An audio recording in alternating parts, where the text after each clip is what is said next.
So another race we're looking at very closely this year is the Mitch McConnell Kentucky Senate primary that's going to happen next week.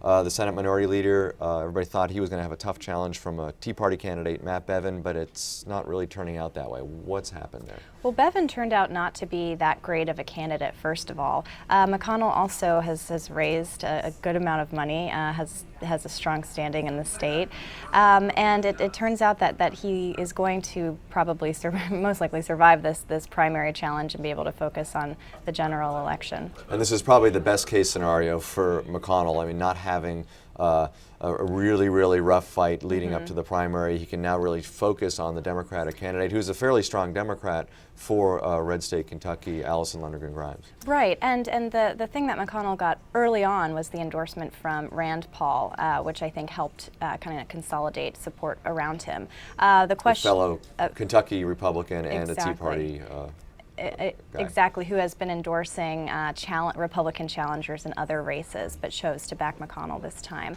McConnell also has some of the campaign folks who worked for Rand Paul on his own campaign. So the focus does turn to the Democratic challenger here. There's been reports that her candidacy is viable, but that her campaign is not as strong as it could be. So that will be interesting to keep an eye on as well.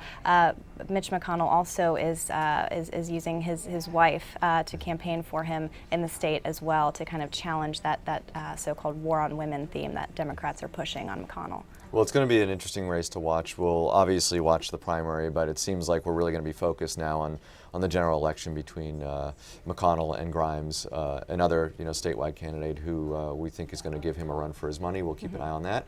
Caitlin Huey-Burns from Real Clear Politics. I'm Steve Chaggaris from CBSNews.com. Thanks for watching.